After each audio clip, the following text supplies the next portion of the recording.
Hey, this is Josh Gibson. I'm the drama teacher at Claremore High School, going into my third year, hopefully. This week's reading was different. It challenged me.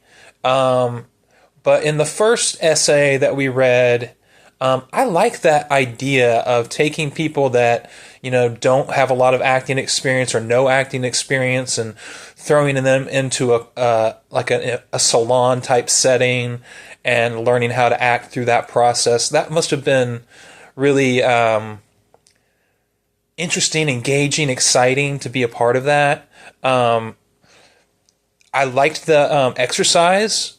The author doesn't mention who the teacher was, but basically the exercise, you take some scripted material and give it out to everybody, different scripts, different characters, and you have them read neutrally, which remind me of Meisner technique, and then change into talking about your own personal life.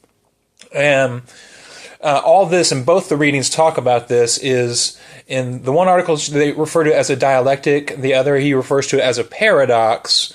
And we've all been there if we've been on the stage where you are aware you are an actor in a costume on a set with makeup and hair and all that, with lights. So you're aware of your surroundings, but then you also are portraying someone that is not yourself, and you're supposed to be, living believably in those circumstances. So there are different inroads to finding ways to unlock the inner truth of the character. In the second article, he changes it from sense memory to sense work, which I think is a good distinction. And all of his examples were they would be applicable for a high school student body class to work on. But my big concern is if you tell some kid that you only know their name, you maybe see them around a couple times, but they're new to your class, and you're taking them through an exercise, and you say, imagine your childhood home. Well, one, they're still technically children in high school.